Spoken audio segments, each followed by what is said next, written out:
النهارده هتكلم عن الصندوق العشوائي، بس مش الصندوق العشوائي العادي، ده الصندوق العشوائي من الدارك ويب. لو انت اقل من 18 سنه تقفل الفيديو دلوقتي حالا.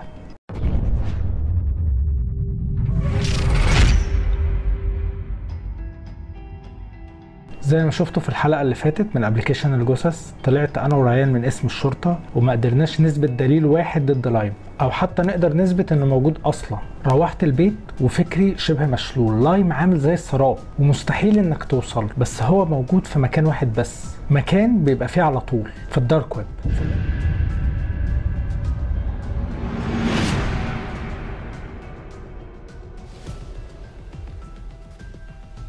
في الوقت ده اللي جه في تفكيري ان انا ادخل الدارك ويب وممكن اقدر اوصل له باي طريقه، وساعتها هبلغ عنه، ولما يقع مش هيقع لوحده، هيقع معاه ناس كتير، لان هو حلقه وصل ما بين حاجات كتير في الدارك ويب وداخل في كل حاجه. اول ما دخلت من باب الشقه رحت داخل على اوضتي، رحت فاتح اللابتوب بتاعي وابتديت انزل المتصفح اللي هو اسمه تور، لان ده كان البوابه الوحيده للدارك ويب، وابتديت احاول ادور على المواقع اللي هي بتبقى مخفيه زي ما لايم وراني اخر مره. طبعا كنت خايف جدا وانا قاعد بقلب لا يحصل كارثه جديده، بس في نفس الوقت كل ما افتكر اللي لايم عمله معايا ابقى نفسي انتقم منه واكون ان انا السبب في ان هو يتقبض عليه. ابتديت اقلب في المواقع ما بين قتل واغتصاب ومخدرات لحد ما لقيت موقع، بس الموقع ده شدني قوي، وقفت قدامه شويه. كانت الصفحه سودا بالكامل وفيها بوابه كبيره ومكتوب تحتها خلف بوابات العالم الخفي، وشكل صندوق ومكتوب عليه الصندوق العشوائي، تحتيه انتر او دخول. لقيت نفسي من غير ما احس بدوس على انتر، ونسيت بقى لايم ونسيت كل حاجه، وابتدى الفضول ياخدني تاني ان انا اعرف ده ايه الويب سايت دوت.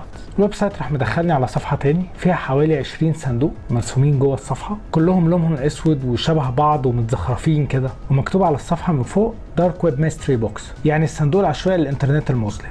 وتحت في اخر الصفحه مكتوب احبس انفاسك وافتح بوابه عشوائيه للعالم الاخر، واكتشف قوتك للتحكم في الاخرين من خلال صندوقك. وتحتيها تاني بخط صغير نصلك من غرب افريقيا لمنطقه الكاريبي بمنتجات اصليه. انا ما كنتش فاهم ده ايه خالص، بس اللي فهمته ان دوت صندوق عشوائي زي اللي بنشوفهم على اليوتيوب والحاجات دي، الناس اللي بتفتح صناديق ويطلع فيها كاميرات وحاجات، بس بوابه ايه وعالم اخر ايه وهتحكم في ايه، كان كلام مريب يعني مش فاهمه ده ايه. فالفضول شدني اكتر ان انا اعرف ده ايه، وكل ما اقف على اي صندوق يروح عامل لي علامه استفهام حمراء ويعمل لي زي علامه شراء كده تحته. انا في الوقت ده كنت شايف ان دي امن حاجه ممكن اشتريها من الدارك ويب من غير ما يحصل عليها اي مشاكل. صندوق عشوائي عادي خالص زي اللي الناس كلها بتجيبه في اليوتيوب وبتفتحه وبتتفرج عليه، يعني صعب انه يدخلني في اي مشكله. بس للاسف الموقع ده كان بيتعامل بالبيتكوين مش بالدولار خالص، وكان سعره كان 0.064 باين، يعني بعد ما تحوله كنت هتلاقيه تقريبا عامل 600 دولار، ما كانش غالي للدرجه يعني الكبيره، وشامل كمان التوصيل لاي مكان في العالم، ومكتوب ان هو جرانتد يعني موثوق ان هو هيقدر يوصل لك ايا كان مكانك. طبعا قعدت ادور بقى على النت ازاي اقدر احول من دولار لبيتكوين، واخدت وقت طويل قوي لحد ما عرفت افتح حاجه اسمها والت، محفظه علشان احط فيها الدولارات ويحولها لي البيتكوين وتبقى سيف ان انا اقدر ان انا استخدمها واشتري بيها يعني. رحت بختار صندوق كده عشوائي من النص ورحت دايس عليه وكملت عمليه الشراء، وكتب لي ان الصندوق دوت هيوصل لي خلال اسبوع. طول الاسبوع دوت وانا قاعد افكر ايه اللي ممكن يكون جوه الصندوق اللي انا اشتريته دوت، هيبقى فيه ايه يعني، ايه اللي جاي من الدارك ويب جوه الصندوق دوت. في اليوم الخامس الساعه 3 الفجر صحيت مفزوع على حد بيرن الجرس جامد وبيخبط على الباب بطريقه متخلفه. قعدت اجري على الباب اشوف مين اللي بيخبط بالاسلوب الغبي دوت. بصيت من العين السحريه قبل ما افتح ما لقيتش اي حد. فتحت الباب وبصيت يمين وشمال مفيش اي حد، بس لقيت فيه صندوق محطوط قدام الباب. صندوق لونه اسود وحجمه متوسط ومكتوب عليه بلاك ميستري بوكس تو ذا دارك وورلد، يعني الصندوق الاسود العشوائي للعالم المظلم. شلت الصندوق من قدام الباب ورحت داخل بيه على الاوضه، حطه في اوضتي وجريت على البلكونه عشان اشوف مين اللي وصل لي الصندوق دوت. الصراحه كان نفسي اهزقه، انا اول مره في حياتي اشوف شركه شحن بتيجي الساعه 3 الفجر تخبط بالاسلوب الغبي دوت وبيرمي الحاجه من غير ما استلمها قدام الباب ويمشي، يعني كان ممكن حد طالع يسرقه. بس لما بصيت ما لقيتش اي حد في الشارع، كنت لوحدي في اليوم ده في البيت. جريت بسرعه على الاوضه، كان عندي فضول رهيب ان انا اعرف ايه اللي جوه الصندوق دوت. ابتديت افتح الصندوق، لقيت جواه صندوق صغير تاني، رحت مطلعه، شويه ورق، كيس فيه بخور مطحون وشويه شمع في كيس تاني، رحت مطلعه. بس كده. في الوقت دوت حسيت ان انا اتنصب عليا، دافع الفلوس دي كلها 600 دولار علشان خاطر شويه بخور وشويه شمع وشويه ورق. كان عامل بقى في الصندوق الصغير دوت ان انا الاقي فيه حاجه عليها القيمه. ابتديت افتحه لقيت جوه رمله. ابتديت اقلب جوه الرمله، كان في عروسه لعبه ما كانتش نظيفه، كانت متبهدله ومتوسخه وعليها رموز وعلامات وشكلها كده مرعب. طلعتها حطيتها على جنب وابتديت امسك الورق دوت اقرا اشوف ايه اللي مكتوب فيه. كان مكتوب في الورق دوت: اتبع التعليمات كما هي لفتح بوابه الى العالم الاخر. اولا يجب البدء في الساعه 12 من منتصف الليل. النقطه الثانيه اتبع الرسمه. الرسمه كان عليها ايه بقى؟ ان انا ارسم بالبخور شكل نجمه سداسيه، واحط العروسه في وسط النجمه، واحط الشمع على حرف المثلث في النجمه، وبعدين اولع البخور دوت فيولع شكل النجمه كلها، وابتدي اقرا الكلام اللي موجود في الورقه الثالثه، ولما الشمع ينور لوحده يبقى كده البوابه اتفتحت، وان الشخص اللي هيتنطق باسمه في الوقت دوت هيبقى متصل بالعروسه ديت، وهقدر ان انا اتحكم فيه وفي جسمه،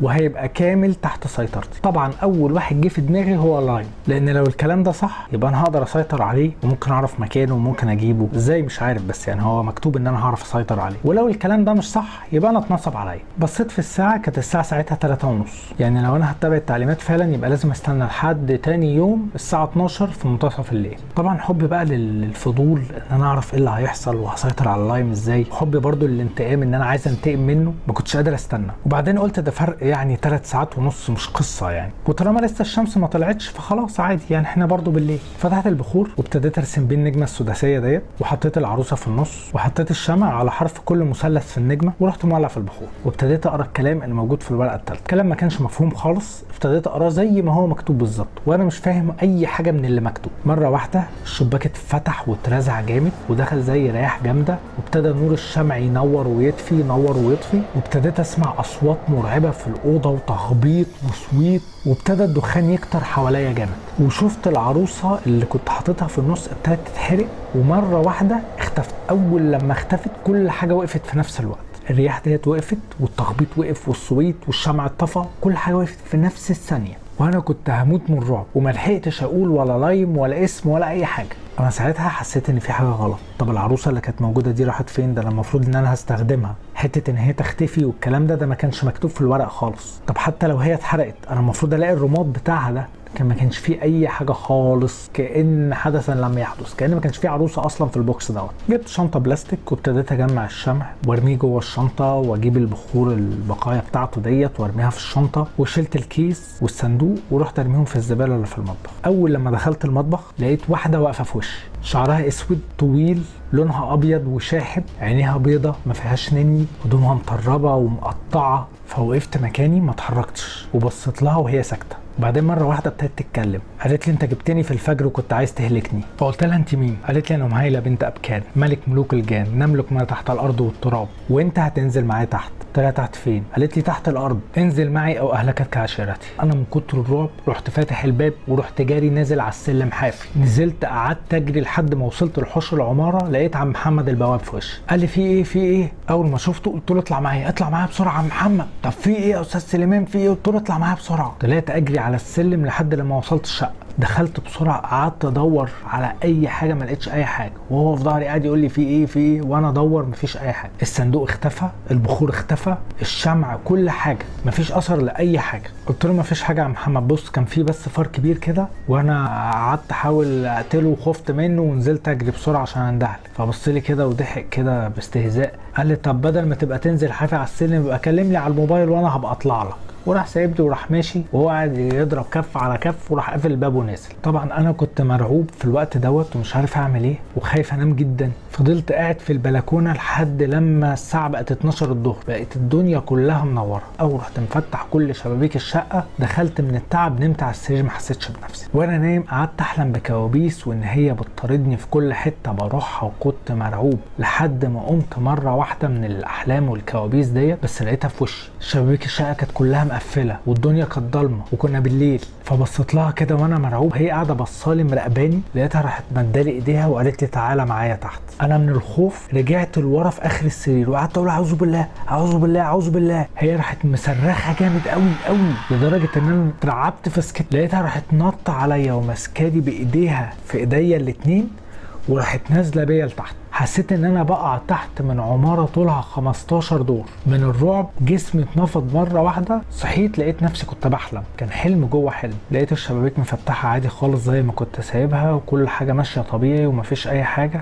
بصيت في الساعه لقيت الساعه 9 بالليل. قلت لا انا مش هينفع اقعد هنا في البيت وانا قلقان كده وخايف، انا هكلم اي حد من اصحابي وانزل اقعد معاه تحت. كلمت مروان صاحبي واتفقنا ان احنا هننزل نتقابل كمان نص ساعه. دخلت البس وانا بغير لقيت في علامات على ايدي زي ما يكون حد كان ماسكني جامد، علامات حمراء كده على ايدي من هنا ومن هنا. فقلقت كده، بس ده كان حلم ما كانش بجد. طب العلامات دي ازاي؟ علامات الايدين ديت على ايدي ازاي؟ ده انا متاكد ده كان حلم. موضوع غريب جدا. رحت لابس بسرعه ورحت نازل. وانا ماشي في الشارع وقاعد افكر في تفسير منطقي للي بيحصل ده كله، شفت واحد ماشي في الشارع بقرون وطلع له شعر اسود كتير في كل حته في جسمه وعينيه لونها احمر. الغريب بقى في الموضوع ان هو كان ماشي وسط الناس عادي جدا، ما كانش حد خايف منه. وبعدين لقيته وهو ماشي ابتدى يبص لي جامد قوي، يبص لي جامد. انا من الرعب طلعت اجري، ما وقفتش ثانيه واحده لحد لما وصلت الكافيه. قعدت خدتها جري باقصى سرعه كنت ممكن اجري بيها. وصلت الكافيه طبعا مش قادر اخد نفسي. مروان كان قاعد، اول ما شاف منظري قام جري عليا، ايه في ايه في ايه مالك يا سليمان، ايه بتجري من ايه، اقعد بس في ايه. قعدت على الكرسي وشربت ميه، ما كنتش قادر اتكلم. قلت له طب استنى ههدى. شربت ميه وقعدت مش عارف اقول ايه لحد لما هديت خالص. ابتدى مروان يسالني في ايه، قلت له لا والله ما فيش حاجه. طب انت كنت بتجري من ايه؟ خفت احكي له احسن يقول عليا مجنون. فقلت له بص طب انا هبقى احكي لك بعدين. قال لي طيب خلاص ماشي اللي رايحك. خدنا قعدتنا وقعدنا نهرج مع بعض ونتكلم، بس انا ما كنتش مركز معاه قوي في الكلام، كنت بفكر في الاحداث اللي بتحصل. على الساعه 11 كده قال لي طب يلا بقى نقوم. قلت له طب بقول لك ايه، ما تيجي تروح معايا ونسهر مع بعض ونشغل فيلم ونكمل اليوم، احنا بقالنا كتير قوي ما قعدناش مع بعض. قال لي بص اصل انا ورايا بكره حاجات ولازم انزل الصبح بدري. قلت له طب بص انا تعبان وخايف اقع او ادروخ او حاجه ومحدش يحس بيا. فقال لي طب انت في حاجه طيب؟ قلت له لا بس انا مش كويس يعني، مدروخ كده وخايف اقع او حاجه. قال لي طب خلاص طيب هاجي معاك. روحنا البيت، قعدنا اتفرجنا على فيلم وسهرنا وانبسطنا وكلنا شيبسي والدنيا كانت جميله. خلص الفيلم مروان قال لي طب بص بقى انا عايز انام عشان انا هصحى الصبح بدري، فمعلش بقى تعالى ننام بقى. طب انت هتنام فين؟ قال لي انا هنام في الليفنج هنا. جبت له مخده وبطانيه وبتاع، نام هو في الليفنج وانا دخلت علشان انام فوق. مره واحده وانا نايم صحيت على صوت خبطه جامده جدا. صحيت مرعوب مش عارف ده ايه دوت. طلعت بره لقيت مروان نايم عادي خالص في الليفنج ولا كأن في اي حاجه. فقلت يبقى انا كان بيتهيألي. جيت راجع الاوضه بتاعتي عشان انام لقيت زي رجل معزه مطينه وماشيه على الارض. ده ايه ده؟ ابتديت امشي ورا رجل المعزه المطينه ديت اشوف ده ايه. ابتدت الرجل تمشي على الحيطه، ابتديت امشي وراها لحد ما لقيتها داخله على الصاله. دخلت الصاله لقيتها ماشيه وطالعه لحد كورنر في السقف. ببص على السقف لقيت حاجه كده سودا كبيره مش باينه دي ايه ديت. فبلف عشان اروح افتح النور لقيت مروان واقف على باب الصاله. فبقول له مروان افتح النور بسرعه. ما ردش عليا، واقف ويبص لي. قلت له يا مروان افتح النور، برضه ما ردش عليا. ابتديت اقرب عليه كده ببص لقيته لونه ابيض مزرق وعينيه لونها ابيض من غير نني. فابتديت ارجع لورا كده لقيته بيمد لي ايده بيقول لي تعالى ننزل تحت. انا من الرعب ابتديت ارجع لورا بظهري، وانا برجع لورا حسيت بصوت نفس سخن جدا في ظهري. فوقفت وبعدين ببص كده تحت لقيت رجل زي رجل طور وفيها شعر كتير ولونه اسود. لفيت ورايا بسرعه لقيته الراجل اللي هو كان بقرون اللي انا شفته في الشارع. قعدت ارجع لورا ورحت واقع في الارض وابتديت اصرخ جامد. في الوقت دوت لقيت مروان ابتدى يقرب مني وعايز يمسكني من ايديا تاني عشان ينزل تحت بيا. قعدت ازقه بكل قوتي واصوت جامد، وبعدين ابتديت اخبطه في وشه بالبنيه جامد عشان يبعد عني لحد ما فعلا بعد. ابتدى يرجع لورا وراح منور النور. اول ما نور النور انا اتصدمت، لقيته بيزعق وبيقول لي انت مجنون، انت ايه اللي انت بتعمله دوت. وشه كله بينزل دم. طبعا الضرب اللي ضربته له كله في وشه عوره وخرشمه، وانا كنت شايفه حد تاني. ابتديت احس ان انا خطر على اللي حواليا، انا بشوف الناس غير الناس. لقيته بيزعق بيقول لي انت لو ما فهمتنيش ايه اللي بيحصل دلوقتي انا هنزل دلوقتي حالا واسيبك وامشي، انا لازم افهم ايه اللي بيحصل. طبعا ما كانش قدامي اي اختيارات غير ان انا احكي له اللي حصل. قعدت معاه وحكيت له كل اللي حصل. قال لي طب انا اعرف واحد متخصص في الحاجات ديت وهو اللي ممكن يساعدنا، احنا ننزل نروح له دلوقتي عشان يحل لنا المشكله قبل المشكله تكبر اكتر من كده. قلت له يا عم يحل لنا ايه، الساعه 3 الفجر، ننزل نروح فين؟ قال لي بقول لك ايه مالكش دعوه، انا ليا واحد صاحبي ده يعرفه جامد قوي وليه خطر عنده ما تقلقش، هكلمه هخليه برضه يجي معانا. مروان كلم صاحبه مدحت وحكى له كل اللي حصل واتفق معاه ان هو يقابلنا دلوقتي. دخلت البس عشان انزل وبغير وبقلع التيشيرت وبقفل ضرفه الدولاب لقيت طفل صغير في وشي، فاتخضيت ورجعت ورا كده. كان طفل شكله كده عبوس كده وشكله غريب. قلت له انت مين؟ انت دخلت هنا ازاي؟ فقال لي تعالى العب معايا. قلت له طب قول لي الاول انت دخلت هنا ازاي؟ قال لي انا دخلت من الباب. طمنت شويه، قلت يمكن دخل من الباب ساعه لما كنت نزلت عشان انده عم محمد البواب، بس قاعد كل ده ازاي يعني؟ ما حسيناش بيه. فقال لي العب معايا. فلسه بقول له طب انت العب معاك ايه؟ طب لقيت مروان بيخبط على الباب بيقول لي سليمان انت بتكلم مين؟ ففتحت الباب بقول له يا عم في عيل صغير اهوت معرفش دخل منين بشاور. فبيقول لي عيل ايه؟ ببص بقول له الولد دوت اهوت، وببص ما لقيتش حد. بقيت هتجنن. مروان بيقول لي ولد ايه؟ طب قول لي، طب فهمني. ابتديت اخش اقلب وابص تحت السرير وافتح في ظرف الدولاب. قلت له ده كان لسه واقف هنا، وقعدت اقلب بقى واشيل. قال لي اهدى انت هتبقى كويس، تعالى بس ننزل دلوقتي. وخدني ورحنا نازلين. اول ما نزلنا راح فتح العربيه، دخلت قعدت. قال لي بص اديني دقيقه هروح اشتري كارت شحن عشان انا موبايلي ما فيهوش رصيد خلاص من السوبر ماركت اللي في الوش دوت، وهاجي لك على طول. استنى دقيقه بالظبط. وراح سايبني وراح ماشي. وانا قاعد في العربيه كان صاحبه مدحت قاعد ورا على الكنبه. فقلت له ازيك يا مدحت؟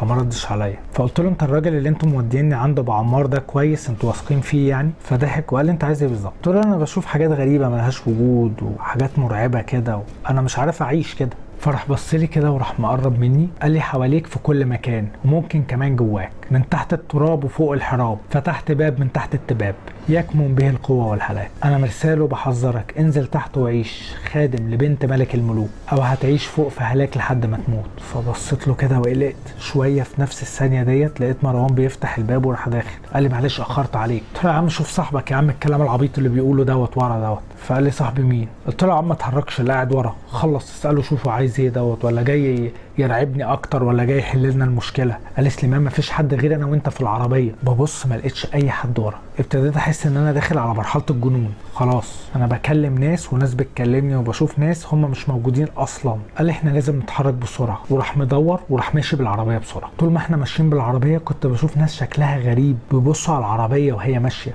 ولما كنت بقول لمروان كان بيقول لي مفيش حد غيرنا في الشارع. وقفنا قابلنا مدحت ركب معانا العربيه، واول لما ركب معانا قال لنا يا جماعه انتوا لازم تشغلوا قران. مروان راح مشغل الكاسيت ومشغل القران. اول لما شغله ابتديت اسمع صويت وصريخ جامد وما بقتش قادر. قلت لهم تفوت مش قادر. راحوا طافينه بسرعه. وصلنا المكان اللي فيه ابو عمار. كان عباره عن بيت قديم كده في حاره دورين. خبطنا على الباب، فتح لنا واحد لحيته سودا وطويله وشعره طويل واسود ولابس عمه كده على دماغه، شكله في اواخر الاربعينات. قال لنا اتفضلوا. راح دخلنا جوه الاوضه بتاعته. الاوضه كانت عباره عن قعدات كلها في الارض، مفيش ولا كنب ولا كراسي، كل القعدات في الارض. الاوضه كان فيها شمع كتير وعظم حيوانات وجلد معمول عليه رموز وصور ورسومات وكتب قديمه كتير محطوطه جنبه، ومبخره كبيره في وسط الاوضه. قعدنا قال لي احكي لي كل حاجه حصلت بالتفصيل. ابتديت احكي له كل اللي حصل من اول ما استلمت الصندوق لحد لما وصلت عنده. بعد ما خلصت كلامي قال لي طب اسمعني بقى كويس، اللي كان موجود في الصندوق دوت سحر سفلي اسود، وده من اخطر انواع السحر واسمه فودو، وده من خلاله بتقدر تتحكم في جسم اي حد من خلال العروسه ديت، وممكن كمان تقتله او تاذيه جامد عن طريق العروسه ديت، وانت غير مؤهل تماما ان انت تعمل حاجه زي كده. وكمان استدعيت خادم العروسه وقت اذان الفجر، وكنت ممكن تتسبب ان هو يتحرق او يتاذي جامد. وحظك كمان ان هي طلعت بنت ملك كبير من ملوك الجن، ولها عشيره كبيره، ومش هيسيبوك غير لما يخطفوك تحت الارض وتعيش خادم ليهم طول حياتك. طبعا انا كنت قاعد اسمع الكلام دوت وجسمي بيترعش من الرعب. قلت له طب وبعدين؟ طب ايه الحل؟ قال لي خلينا احاول اشوف هنتصرف ازاي. لقيته راح جايب طبق كبير وراح حاطط فيه ميه ساقعه وقال لي اقف جوه الطبق دوت. رحت قلع الشوز والشراب ورحت واقف جوه الطبق، ولع بخور كتير في المبخره وفتح كتاب كبير وقعد قدامي على الارض وابتدى يقرا كلام وطلاسم كتير. ابتديت احس ان الميه الساقعه اللي انا واقف فيها ديت ابتدت تغلي لدرجه ان هي رجلي ولعت كاني واقف جوه ميه مغليه. ومره واحده ابتديت اسمع صويت وصريخ جامد. ابتديت ابص حواليا لقيت حاجات سودا بتلف حواليا كتير جامد لدرجه ان انا ما بقتش شايف حد، مش شايف اي حاجه غير حاجات سودا. ومره واحده كل حاجه سكتت ولقيت نفسي واقف في ارض واسعه كبيره زي ما يكون جوه جبل، وفي حاجات سودا محوطاني من كل ناحيه زي هالات او اجسام هلاميه كده. فقلت لهم انتوا مين وانا فين؟ قالوا لي انت تحت وجسمك فوق. بنت ملك ملوك الجان جواه وهو ملكها دلوقتي. قلت لهم ازاي؟ وقعدت اصرخ جامد واصوت، قعدت احاول اتحرك بس مش قادر، كاني في حاجه مكتفاني، مش قادر اتحرك من مكاني، كاني متكلبش في الارض. وانا قاعد اصرخ جامد، قعدت اصرخ كتير لوقت طويل. مره واحده الاجسام دي ابتدت تلف حواليا جامد تاني بسرعه جدا، ولقيت نفسي واقع في الارض في شقه ابو عمار. ببص حواليا لقيت مدحت ومروان واقفين بعيد وبيبصوا لي بنظرات مرعوبين مني، وابو عمار واقع في كورنر في الاوضه، وقعدوا لهم خدوه وامشوا بسرعه. طبعا راحوا مسندني وراحوا واخديني وابتدوا يطلعوا بيا بره. قلت لهم في ايه؟ طب في ايه اللي بيحصل يا جماعه؟ قالوا لي بعدين. راحوا مدخليني في العربيه، قعدوني ورا وراحوا راكبين هما الاثنين وخدوا العربيه وطاروا، والاثنين قاعدين بيبصوا لي وزي ما يكونوا مرعوبين مني. فبقول لهم طب في ايه؟ طب طمنوني ايه اللي حصل؟ حكوا لي ان انا بقيت اتكلم باسلوب غريب وبتكلم كلام غريب هم حتى مش فاهمينه، وابتدى ابو عمار يحاول يتكلم معايا، وكان في حد واخد جسمي وابو عمار حاول يطلعه، وان انا حاولت اهجم على مدحت ومروان اكتر من مره وابو عمار وقفني، وقالوا لي ان انا خبطت ابو عمار مرتين خبطات قويه جدا لدرجه ان هو كان ممكن يموت فيها، وقالوا لي المفروض ان انت دلوقتي بقيت كويس، احنا هنروح نبيت معاك عشان نبقى مطمنين عليك. قلت لهم طب يا ريت. روحنا كلنا عندي في البيت. اول ما دخلنا الشقه لقيت الحاجات اللي كانت مختفيه، البخور والشمع والصندوق الاسود دوت. قلت لهم طب ثانيه بقى معلش قبل اي كلام كده. رحت لمم الحاجه كلها وخدتها عشان ارميها في الزباله تحت في الشارع. قلت لهم انا مش هقعد الحاجات دي في الشقه. بعد ما لميت الحاجات جاي نازل على السلم، في ورقه وقعت من الصندوق الاسود. مسكت الورقه بقراها لقيت مكتوب فيها شركات لايم للشحن من داخل الانترنت المظلم، نصلك اينما كنت. بتمنى يكون الفيديو عجبكم، وبشكركم جدا على دعمكم ليا ووقوفكم جنبي وفي ظهري. ناس كتير بجد عملت لي شير، وبجد ده فرق معايا كتير، ولو تلاحظوا هتلاقيه فرق في عدد المشتركين. بجد الكومنتات الايجابيه خلتني احاول اطلع احسن ما عندي. انا بجد بشكركم، ومعلش سامحوني لو في ناس ما قدرتش ارد عليها لان كميه كومنتات غير طبيعيه جات لي. انا حاولت ارد على قد ما اقدر على كل الكومنتات. انا بيكو وصلت ل 10000 مشترك، وبيكو برضه هوصل لل 100000 مشترك. اتمنى كده تفضلوا في ظهري وتدعموني. انا طبعا مش محتاج اقول لكم ان كل القصص اللي في قناتي قصص كلها خياليه، كلها انا مؤلفها ومن وحي خيالي. ممكن تكون ليها علاقه طفيفه كده بالواقع، بس القصص كلها من وحي خيالي. لو في اي حد عنده اي حاجه حقيقيه وعايز يحكيها لي، يا ريت يا جماعه يبعت لي ويتواصل معايا. لينك الصفحه هيبقى موجود في الديسكريبشن، اتمنى تفتحوه وتتواصلوا معايا. اشوفكم الحلقه الجايه في كوابيس سليمان.